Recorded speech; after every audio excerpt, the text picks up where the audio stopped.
really felt like the performances especially stood out in this film and really made it all the more both hilarious and haunting. Yeah, exactly. Thank you. So I'm curious what drew you to this specific character, what personal stake you have in Sean, and maybe what you brought to the character in your mind. I really think it's the nostalgic like sense that Sean brings to me, not just because of like the situation that him and Kunle find themselves in with Carlos, but the interaction between Sean and Kunle, and just the camaraderie of brotherhood. As I do, I got two older brothers. I'm the youngest out of three, and so to be able to kind of show really a love story intertwined with a horror film, if you will, in some aspects, but also a comedic film in the same tone.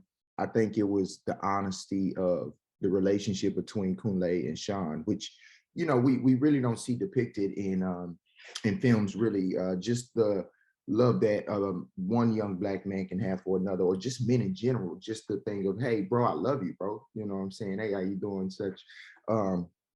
I think that honest nature of it, just the new view of the man. I think that was really fun. I wouldn't say the subject matter is fun because it's it's tumultuous in a lot of ways, especially for people who have been through that type of situation, me being one. And so just being able to kind of tell a story that I know I've been through and now finally get to emote in the time, if that makes sense. Definitely. And I really felt that with the relationship between the two lead characters. It feels like you both transcend whatever initial cliche character you might seem like and have this duality. And your friendship is kind of proof of that, because you both are a yin and yang in a way, but you have aspects of each other that you're kind of maybe inspired by or living vicariously through or emulating and trading with one another. Yeah, definitely. It's a lot of aspects in Sean that Kunle wants, and he wants to grasp for. And then the same thing in Sean, just with a lot more hard-headedness, if that makes sense. Like he's very stuck in his ways, and Sean's pride definitely keeps him at a certain level of hard-headedness, but also his fear.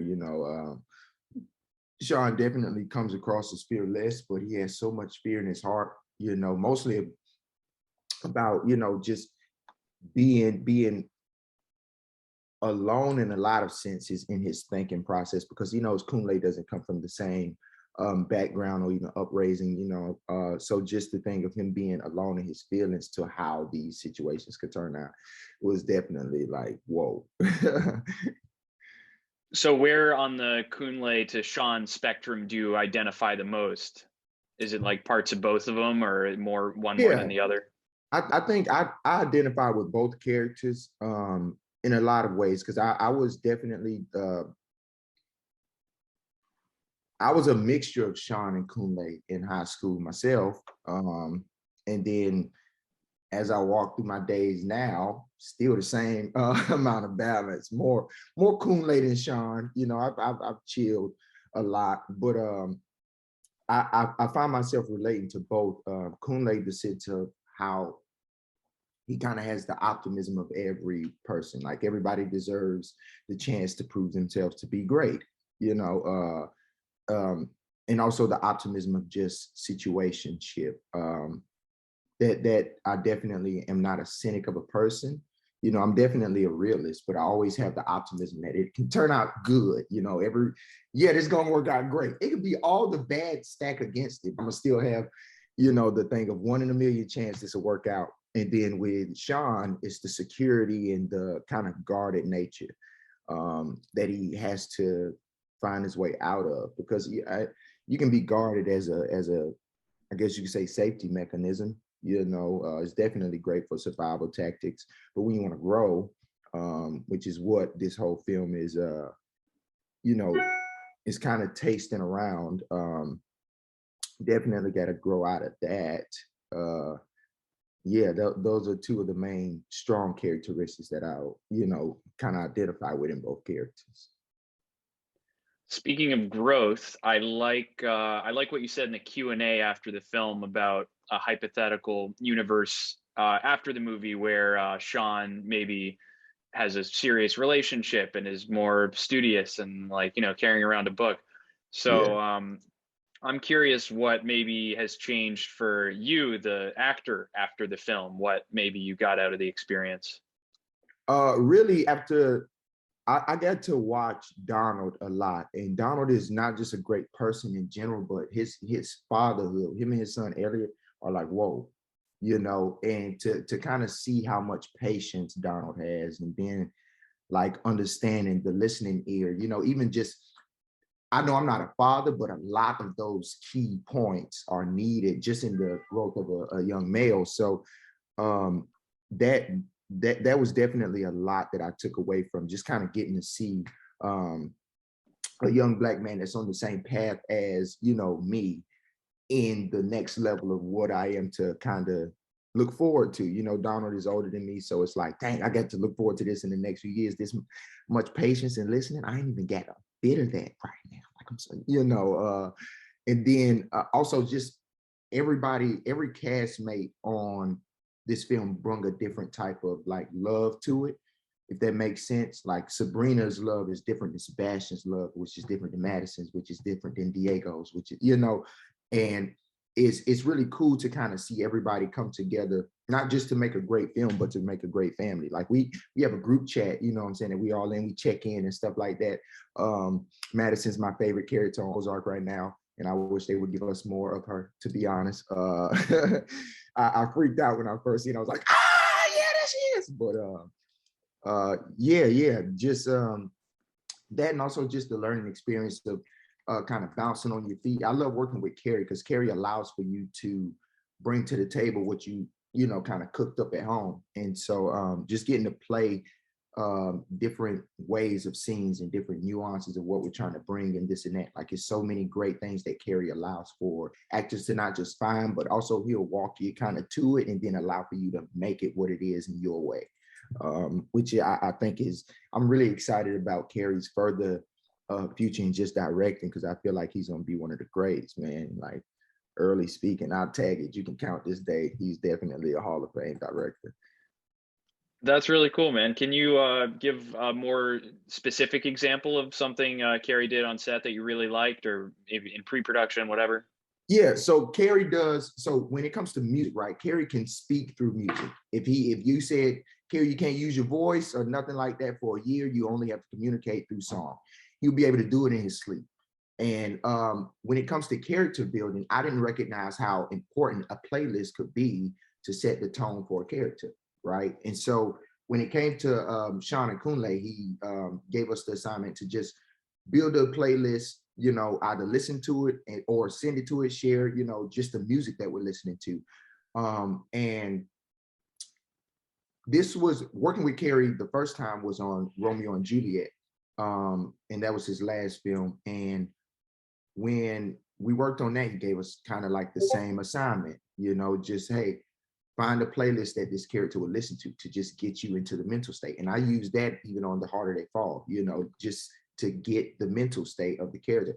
And it makes you so much sharper in the feeling tone. Like, you don't have to then get there emotionally. You don't have to then step too far into the character, because what you were hearing kind of put you into the sense of it all, and it's such a lethal tool that nobody would even pay attention to. We just think that, oh, I like this song or I like this type of playlist, but it actually puts you in a mood.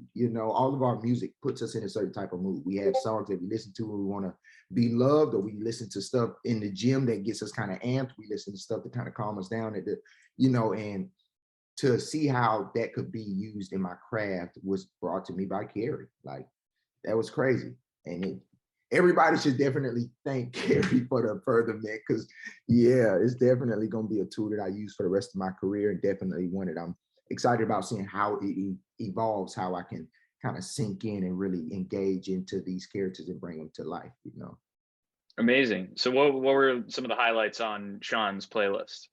Some of the highlights on my playlist, I know I had a lot of Ishdar, like weirdly, my friends end up on, well, not even weirdly, my friends end up on all of my playlists, you know, every single one. Cause it's like when it comes to Ish, he has different, you know, genres and tones of things of that nature that he listens to, and you can hear it in his music. So nothing's always, you know, the same type of thing.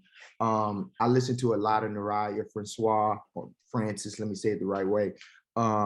She has a, like, the slow pacing of her music is what made me, there's a scene in the lab, right, that kind of, it's really heavy, you know what I'm saying? And I had to listen to a few of her tracks to kind of just mellow out my spirit first, to then be able to go into the emotional state that I needed. And all friends of mine. And then I had some YG on there, definitely. I had a lot of, yeah, I had some Problem. I had Ro James on there. What else did I have? I had Jay-Z. I had some really good, like, old school Jay-Z, like New York nasty Jay-Z. Like, yeah. What else? I had like 2 Arctic Monkey tracks, but I think that was just random. I really think that was, I mean, That was to elicit your sensitive side. Yeah. It's like, do I want to know? I do want to know. That's what I do want to know, you know? Yeah, wait, which Arctic Monkeys tracks? Want to know, that was the first, it was the first concert that I had went to with Olivia Cook and Thomas Mann, right? And it was a live concert in Pittsburgh, Pennsylvania. And Do I Want to Know is kind of like my favorite thing to kind of go along with, because it's simple, you know what I'm saying? And the tone is also good. Like, but when I kind of listened to the music and the words, it was like, dang, am I in this place right now? And so I think that's like probably my main one that was on there. But I know it was. Okay, cool. Well, it sounds like a really balanced mix of different references. Yeah, because the movie goes places. It goes, you know, up Right. and down. It goes in and out. So sometimes, you know, especially in the party situations, like I wouldn't, you know, I can't turn on my mellow because I'm gonna be just walking through looking a little, you know, down or whatever. But in one party scene where I was actually down, right, it worked to only listen to Naraya and Arctic Monkeys, you know what I'm saying? And like, you don't know my name type shit, you know, like, I mean, Jill Scott definitely brought me down a little bit too, you know what I'm saying? Like, yeah, but I skate to Jill Scott a lot. So it's like my thing. Cool. I feel like both Emergency and RJ, R hashtag J, I don't know what to call it, have they're kind of laced with optimism in spite of the subject matter. Like, obviously there's the authorial change made to Romeo and Juliet. And then here I feel like the story has a lot of real horror in it, but it still manages to go in a hopeful direction at the end. And I'm wondering just what your take is on that, if that aligns with kind of your worldview, or what you hope people get out of that.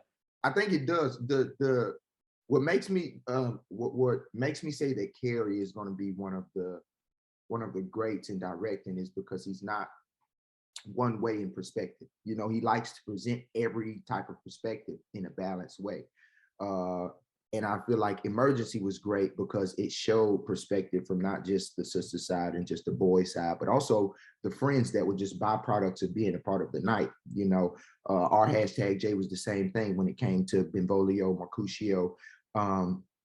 We were affected in different ways, you know, by the storyline, you know, and he kind of, when he flipped the tone of it to match our, you know, generation and things of that nature, he didn't want to, well, from my point of view, he didn't want to just make it seem like one side didn't have reason and the other side was just a bully. You know what I'm saying? I like the fact that we kind of dissipate the bully to then create a thing of actual perspective. You know, it then just opens a gate for understanding to kind of be grasped, whether it's of the antagonist or the protagonist, you're going to know their points of view and then get to decide for yourself who you want to kind of rock with.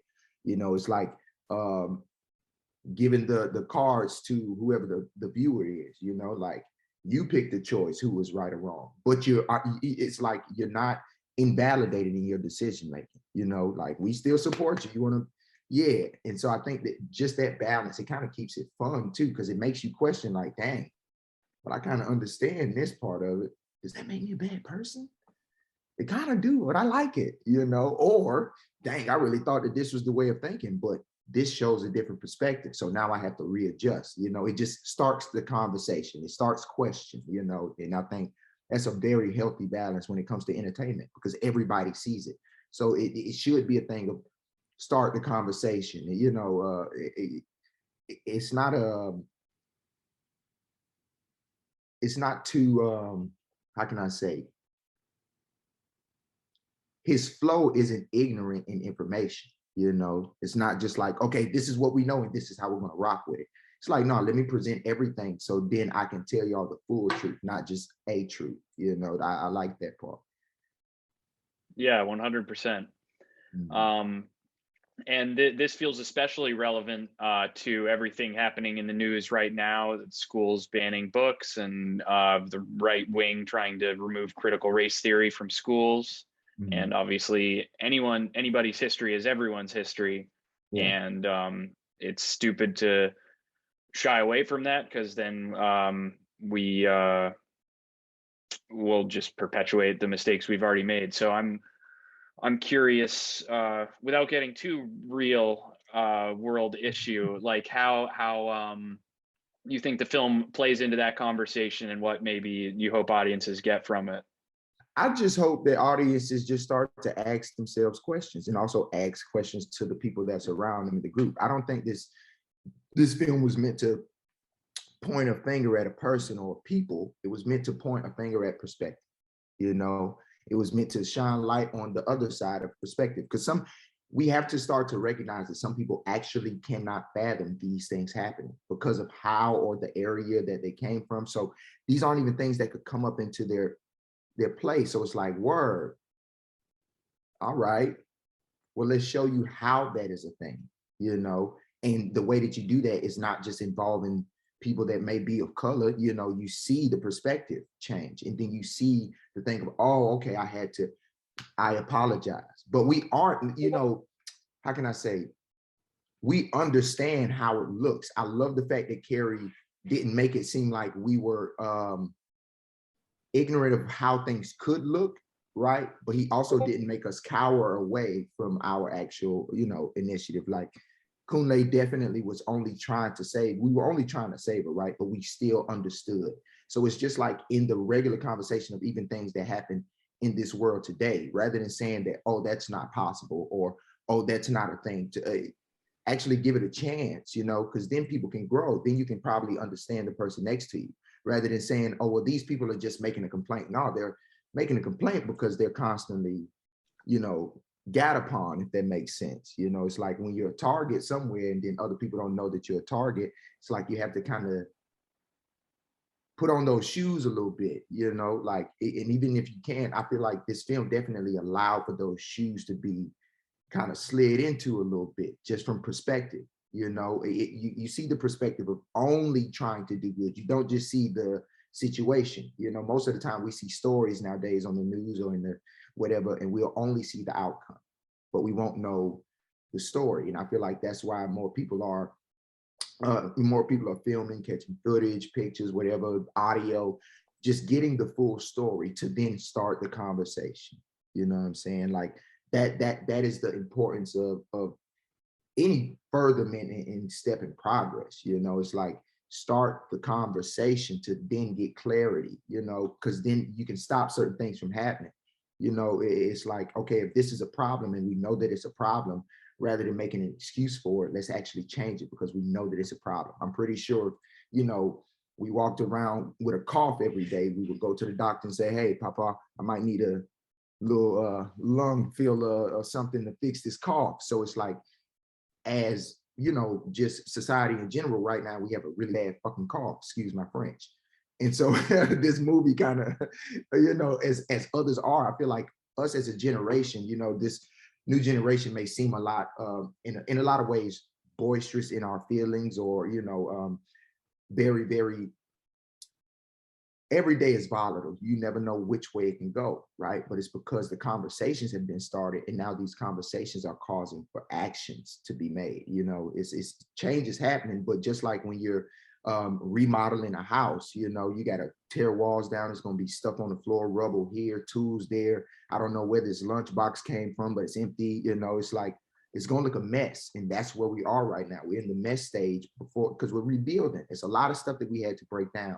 And now we're rebuilding. And our rebuilding process is going to look like, what we're going through right now. But I don't doubt that on the other side, it'll be such a great plane, because then we broke down the perspectives of here. We actually rebuilt the honest perspectives. We broke down these lies and half truths. We built the full truth and perspective, and also trust. It's like all of the things that need to happen, they kind of, happening. It's just the byproduct is just a mess. But we cleaning it up. We just figuring out where our shelves and stuff go, That was incredibly well said, RJ. Really hit the nail on the head. I like, like you said, change doesn't happen overnight, but it also is simultaneously happening on the micro and macro levels. And so I'm curious what you think is should be next, or what you'd like to see next, just in terms of like types of stories or movies. And maybe it's just more perspective relativism like this movie, or I don't know if you have anything that's on your mind. No, I would definitely love to see more ensemble pieces where, like in this movie, not just the camaraderie between, men or whatever, but also the way that Madison's friends, right, and her sister had her back, right, that's already, a thing that we all know, what I'm saying? But it's something to watch and keep your eyes out for your friends and stuff like that, that we are actually seeing. Is something that is way more needed nowadays than usual, because a lot more stuff is happening. There's a lot more problems that are kind of occurring in the party scene and all of this stuff. So just to be a little bit more aware of your friends, and it's like I would like to see more films that kind of flush out not just the honest nature of where we kind of are, but the honest nature of where we want to be. We can make all types of imaginary films about dragons and ghouls and all of this, but we can't make an imaginary thing about progress. You know what I'm saying? Like that's where we kind of find the disconnect, but I really would want to see the connection. Like, if we can make movies about flying cars, and if Vin Diesel can catch a young lady on the hood of a car, I'm pretty sure we can make a movie where everybody understands each other, even if it's just imagination, even if it's so unfathomable in our now, right? Let me see it. So then I can probably give it a chance, you know what I'm saying? Like that's what I want to see. Like, except for the stagnantness that we usually see in, film. I feel like Euphoria was a great kick in the face of just changing and shaking stuff up. Like, I feel like Zendaya definitely is the golden ticket nugget of just changing and rocking the house, because ever since she was like first on TV, you had Zendaya in this pocket of what you would think she could present, right? And then when she was allowed to fly and spread her wings, you seen that, oh crap. Like, she made people recognize that she's not just an actress, she's an artist, she's an entrepreneur, she's a queen in these ways, she's a queen in these ways. Like, it was so much. So projects like that to start to move the narrative, start to mix stuff up, start to ask questions when you watching a show. Like, yeah, I like that. I like old films used to definitely present multiple perspectives, like, oh crap, we have people from different walks of life. That's why Friends was so fucking great. Like, I love Friends, everybody does, but it's because they were all different walks of life, just the same city. I love New York, cannot lie. It's actually great. Best pizza that I've ever had. That's not even cliche. It's just real. I'm so sorry. But yeah, I want to see the optimism more in movies, man. Like I of course we can get the traditional story, but traditional stories are really, really boring nowadays because we're starting to see that a lot of tradition is kind of mixed up in trauma. So let's change that. Right. Yeah, that's really great. So representation is so important, but you're kind of suggesting taking it a step further and not just representing, giving us back everything that we can already see, but maybe showing us something to strive for. And I'm curious what you're obsessed with right now, if there's something you're really nerdy about, or like you just want to talk to everyone about one thing right now.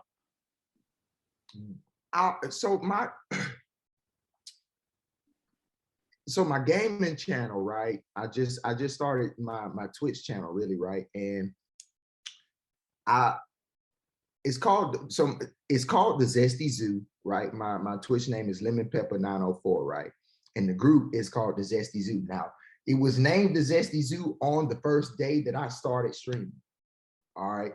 And one of the zoo members, as I call it, it's like 7 of them, right? And they're just core zoo members. They were there from the first day. I'll be on till like 4 in the morning, right? Starting at 7, and they just chill. They stay and they conversate. And they were in the group when it was only like 2 or 3 streamers, right? But now it's like 25 that watch.